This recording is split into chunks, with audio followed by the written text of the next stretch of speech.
Hello and welcome to yet another classic episode of the Weekend Edition. I'm Dr. Kingori. Our guest for this episode is arguably one of the most daring Kenyans in history. Lakini baada tunashukuru Mwenyezi Mungu, askari mwenye aliingia anaitwa Peter Madheka. Nadhani hajawahi patana na maiti ikiwa serious.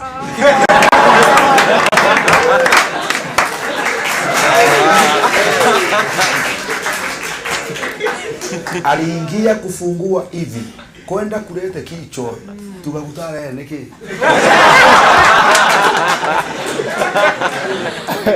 He has been described as one of the best guests ever to feature, the best guests to ever feature on the Weekend Edition. We have retweeted him due to public demand, but most importantly, his relevance to the topic we are focusing on tonight. John Kibera is in the house.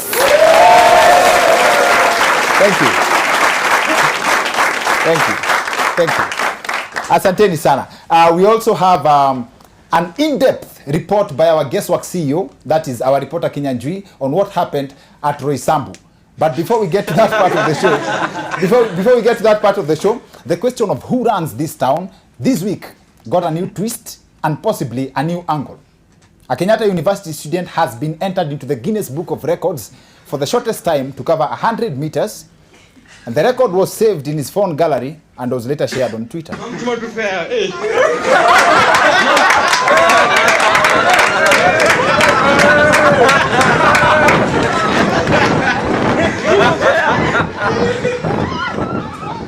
This happened during the protest by KU students over alleged injustices by the school administration. But one thing you've got to give to this comrade here is that evidently he's a fast learner. Yes, but come to think of it, getting to a level where you have to do a live broadcast, ndio mzazi ya kuprocess ye kitu kama transport allowance. The trust levels must be so low. Imagine sending your mom a text ati mom sijakula for 2 days, nitumie hata so mbili, alafu reply inakam, uko na video tuone. Really, the trust levels must be so low. Haters have claimed that this is the first time fare imeitishwa na mbio equivalent na ile ukulwa nayo. In other news, Governor Mike Sonko has ordered that all City Hall staff start wearing suits from Mondays to Thursdays. Moving forward, this ndio new look ya Kanjo. For real. Haters have claimed that Governor ni kama amegundua tabia za Kanjo ni same na za watu wako parliament. They are both always accused of stealing from poor Kenyans, but Kenyans don't complain as much about MPs as they do wakibiwa na Kanjo. Moral of the story is exactly. Mimi nangoja sana kuona mtu akiingia na suti kwa hii gari vile atatoka ikikaa. For real. Now it was this year actually, Christmas arrived prematurely for some Kenyans on Thika Road after a beer truck tipped over at the Roysambu roundabout. Our reporter Kinyanjui has more details on that and other highlights of the week. This past Saturday at the Roysambu roundabout, a lorry filling alcohol ama ukipeta juice ya watu wazima ama konki liquidi kwa watu wa Instagram fell down aka underwent induced parking. As far as Thika Road traffic was concerned that day, the bottleneck was not in Gara, it was in Roysambu. But that's not the news. The news is the professionalism by which the drunkards carried themselves during that incident.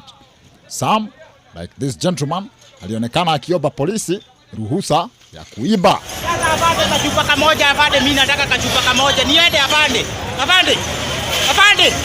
Talk about law-abiding citizens.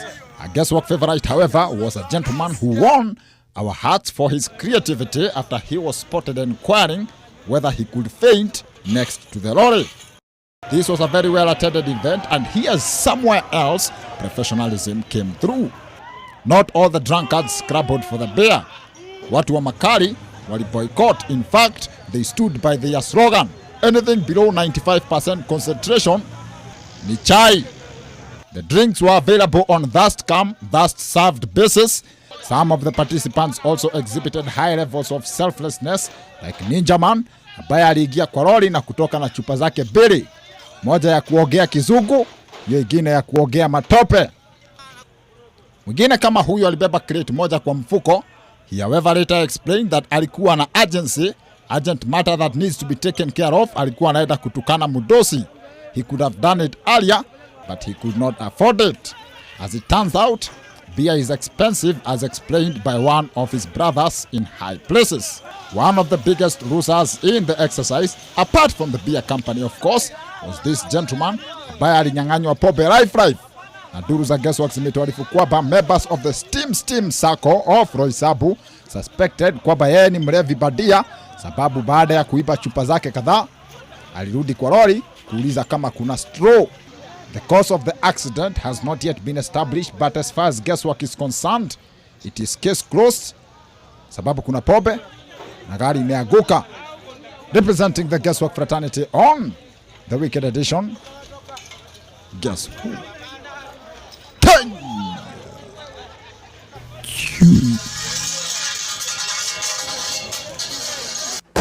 Now, I'm not expert in body language, but a common belief among people, a common belief people have in communication is that if your palm itches, kisikia kujikuna hii mkono hapa katikati, there's some money coming your way, as in you're guaranteed utapata pesa. This one is actually almost convincing, but then again, unataka kuniambia wase wote wa Githurai wajaiji kuna mkono.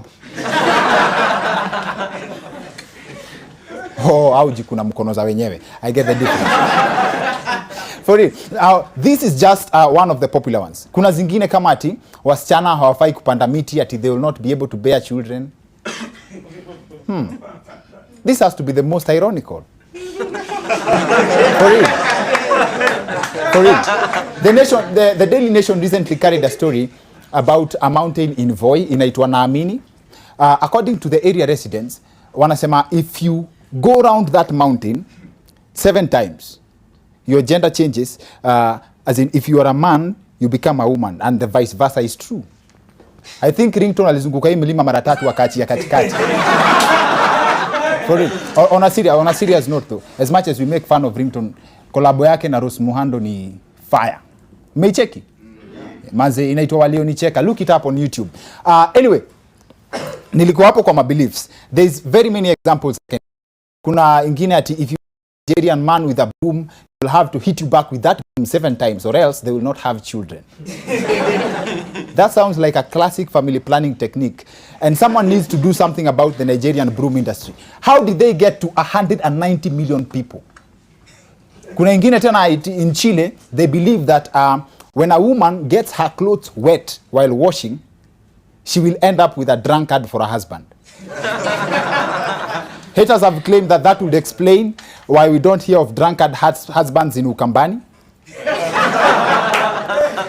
For real. Haters wanasema ati Ukambani watu wafuangi wao waandika tu nguo. Hizi vitu ni mob. Tusambazie zenye sijataja. Use hashtag the weekend edition, Dr_Kingori on Twitter and Instagram. Those are my handles. Dr. Kingori on Facebook. Now, just this week actually, hata before niendelee, following the unfortunate event ya Likoni Ferry, the family of the victims had been asked by elders in the coastal community, among other things, to appease the gods of the ocean so that they can find their kin. Now, people who believe in superstitions have examples of why they believe in them, while others rubbish them. Rubbish the beliefs as illusions made to scare people or to give them hope. Kwanza kuna ile moja famous tulikuwa tunaambiwa tukigrow, ati mtu akisimama kando yako anakunyonya damu. Kai. Na kuna ingine pia ati ukivaa sweta ya red kukinyesha utapigwa na radi. What is true and what is not? Is it tradition or is it religion? The subject on our show tonight is superstitions, and our show tonight has dared to go beyond them. He is a reformed green robber. John Kibera joins me on the other end of this break, so see you guys in a bit. Kama kawaida nishaambia, na the good thing inanibamba sana ni msha to trust. We have a classic show lined up for you. Leo nataka kuongea story ya superstitions. Na the good thing ni hizi vitu ni mob, siwezi taja zote. So if there is any tumekosa kutaja, please let us know. Furnish us with the information. Use hashtag the weekend edition. Handle zangu ni Dr_Kingori on Twitter na Instagram, Dr. Kingori on Facebook. Na guest wetu wa leo nimesema due to public demand tumemleta tena, alafu coincidentally he also is very relevant kwa subject yenye tuna discuss leo. John Kibera is in the house. Mambo. Karibu sana. Asante. Karibu sana. Nashukuru. Aya. Alafu I also came up with a decision yenye tulifanya rather last minute. One of our guests, our audience members, one of the most consistent amekam kwa shows almost I think from the time we started the weekend edition. Turns out tuki-explain story ya hii superstitions, turns out he's an expert in supernatural.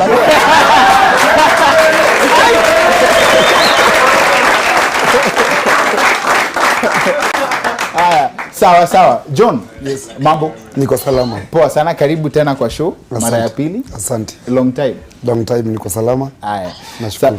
Sawa. Nilikuwa very interested kukuleta kwa show about history ya superstitions, hizo beliefs, kwa sababu tuseme kama story yako yenye wasee walienjoy sana, you can catch the show on YouTube. Ilikuwa ni auogopi. Watu wanaogopanga. In fact, last time ulikuwa hapa ulikuwa unasema wakati mlikuwa kwa hiyo contract yako ya kitambo ulikuwa unasema amkuwa mnaiba kwa graves za Waluya na watu wa Western. Ndio. So technically una believe hizo mavitu watu uogopa zi happen. Zinakuaga. Mimi nimewahi kuwa siku moja nimeenda kutoa jeneza Kisumu huko Homa Bay. Sema outsourcing. Sasa nilipokuwa katika hiyo shughuli zangu, tukatetemeka kwa kaburi sana. Kawa ni kutetemeka. Sasa ikabidi ya kwamba tumeshindwa kuondoka pale. Sasa ilibidi mzee mmoja wa Kijaluo akakuja pale. Ndiye akakuja akatuambia mmeshikwa na tumeshikwa na spirits ambazo auzioni lakini natetemekea pale. Okay. Sasa ilibidi wakatupiga fine. Tukubali kutoa fine ndio wakatupaka mafuta. Na hiyo kitu ikatuachilia. Na mkatoka. Na tukatoka. Hii pia Kisii pia. Nimewahi fanyikiwa hivyo. Kisii pia ni mabadman. Hizo beliefs ziko. Na si beliefs ni ukweli. Pia hata kwa Waluya pia ni hivyo. Our expert in supernatural affairs. I kulikuwa nasema wewe umesikia experiences za watu wametokwa na sijui ni mnyama kwa kichwa. Hizo story ni stories za unapigia huyu jamaa unapatana nayo ama ni stories za ukweli? Hizo ni story real. Mngekuwa na time tuseme season tuseme wale watiriki wanatairi ndio vitu kama hizo most to happen. Kama kuna incidents fulani naikumbuka place inaitwa Majengo huko Mbale. Kuna polisi alimwaga hiyo pombe yao. Alirogwa akatembea uchi kutoka Majengo hadi place mbali karibu 10 kilometers. Hadi baba yake akalipa ng'ombe ndo akarudishwa sawa. Kuna hata kuanga na hata kitu tu simple. Kuna hii ugonjwa inakuanga hapa kwa ulimi. Huwa tunaita sijui haina jina ya kizungu inaitwanga buhindi.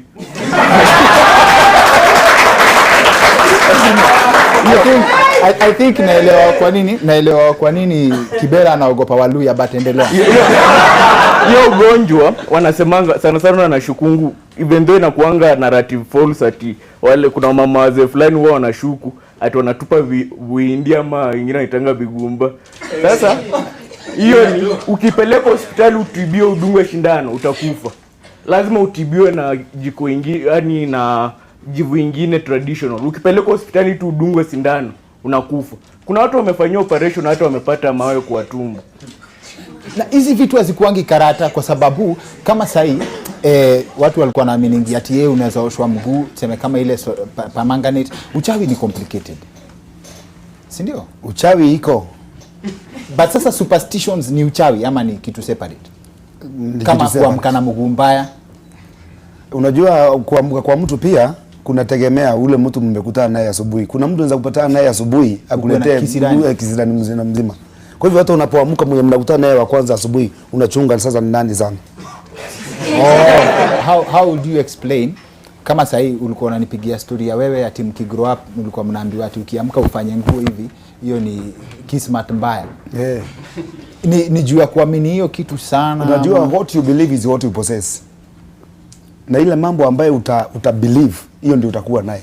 Hamkuwa mnapatana na hizo kisirani za kawaida kama kukutana na huo mzee?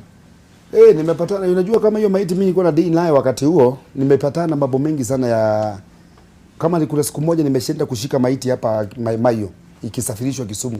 Hiyo maiti ilikatalia kabisa ikataa kutoka. Najaribu kuitoa pale kwa kile ikakataa, ilibidi itoroke. Kuna wewe ikakataa. Ikabidi sasa unatoroka. Ilibidi sasa nitoroke. Hiyo ni hasara. Hiyo ni hasara. Hiyo nitoroke. Sasa kwenda kulala, hiyo beliefs ndani inaanza kukufuata. Unaona kwa mfano Mjaluo, huwezi uwa Mjaluo na uende mazishi yake. Hiyo maiti huwezi kubali kuzikwa. Hiyo maiti inaliaga mpaka wajue kenye kilime happen. Ukiwa hapo sasa watu wanafaa kujua ideally mwenye aliwa huo msee ako hapo. Wao lazima watajua. Ike, hizo stories za wasee kwenda final journey ati msee amekwama ati hataki kwenda ushago. You really believe in that? Unajua wasee wanaweza sema ati superstitions ni za msee labda hajasoma high level of education. Wewe ni mzito wa kampo bana. Unajua the fact that kuna the good, lazima kuna the evil. Na before hizi vitu zote zikuje, we were Africans na tulikuwa na vitu zetu, beliefs zetu. Sasa bado tuko nazo. Kama hiyo maiti kama I had my uncle mwenye maiti walifika mochari hapa mochari wakapata wamepita wameenda mbele, walikuwa wanampeleka Western. Wamepita wameenda mbele just because kulikuwa na mtu alikuwa kwa gari mwenye wako anasikilizana naye akikuwa hai. The same thing unaonanga hata mtu akikufa wanasemanga ufuate zile vitu alisema. Kama kuna wengine anasemanga unizike kwa bibi wangu wa kwanza, wewe ukijifanya mzike kwa bibi wa pili atakataa hata songa. Hizo vitu happen. Gari iko sawa completely, wanacheck kila kitu, but lazima kuna mtu, hata kuna wale wa mama wazee wanasemanga wao ndo wanakujanga wana slap maiti, wanaiambia release watu. So sasa gari inaanza kutembea. Ni kweli.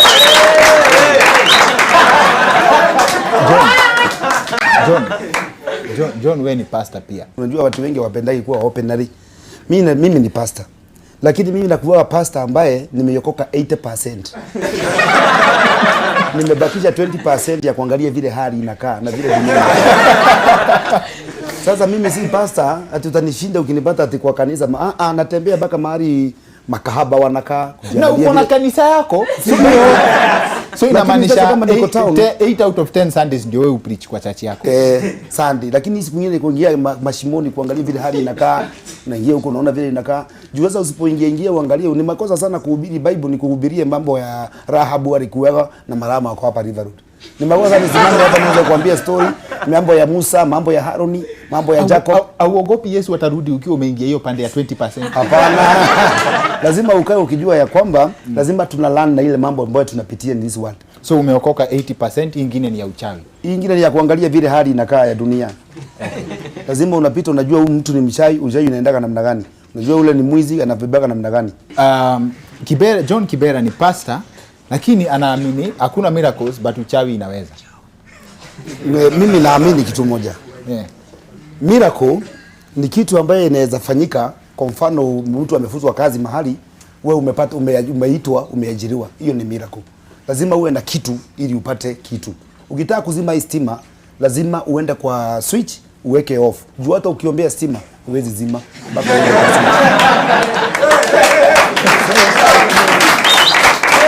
unaweza kuwa unaombaga tu unangoja miracle. Enda mahali kama Remuru, unapata mtu ameenda amelala na ni msichana, anaanza kuomba, baba nataka bibi, nataka bwana. Sasa Mungu akuletee bwana kwa kitanda. Na sasa basi kuna tena superstition sasa tena separation. Kuna very thin line ya hizo vitu na uchawi. Kama kuna time Kenya kulikuwa na belief ya ati every 22nd August most politicians die. Na ilikuwa ukweli, watu walikuwa nakufa. Si watu August zote ukiangalia kijana wa Malwa, Jomo Kenyatta, Ronald Ngala, watu wote wengi accidents zilikuwa zina bomb blast ilikuwa August. Hizo vitu zote mbaya, ilikuwa ni kama dark month. Una believe hizo story wewe? Na believe sana. Mimi sana. Rais wa kwanza Jomo Kenyatta kama amesema Kenyatta alikufa tarehe 22 August. Yes. Kijana wa Malwa akakufa tarehe 23 August. Karisa Maitha. Yaani karibu watu wote wao mashuhuri wote na hata wale watu rigasi wote wanakufa mwezi wa 8. Si labda malaika wazito? Hapana, unajua mimi nilikuja kugundua kunafanyikaga hivi. Mwezi wa 4 wa Kristo wanaendaga Easter. Wakristo dunia mzima wanaendaga Easter. Hiyo ni mwezi wa 4. Mwezi wa 5 ikifika nusu mpaka mwezi wa 6 Waislamu wanaenda Ramadhan. Yes. Wanafungua na Eid Fitri. Yes. Ikifika mwezi wa 7 tarehe 22 mpaka mwezi wa 9 tarehe 29. Hiyo naye ni ya madevil worshipper. Mkubwa wao anaitwa Maimuna, hao ndio watu wa madevil worship. Mambo kama hiyo umeona imefanyika juzi. I'm assuming Jamit Instagram. Ulijuaje story ya kama huyo sasa? Hiyo ndio mwezi ya devil worshipper.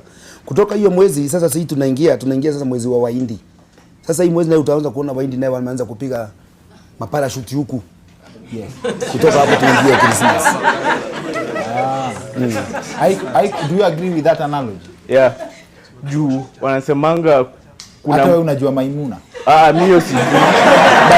But unajua nikiongea hivi watu wasipasive mimi ni traditional healer ama nini. Mimi ni mtu na believe 100% na ni mtu nimesoma. Ngwanda kupea 70.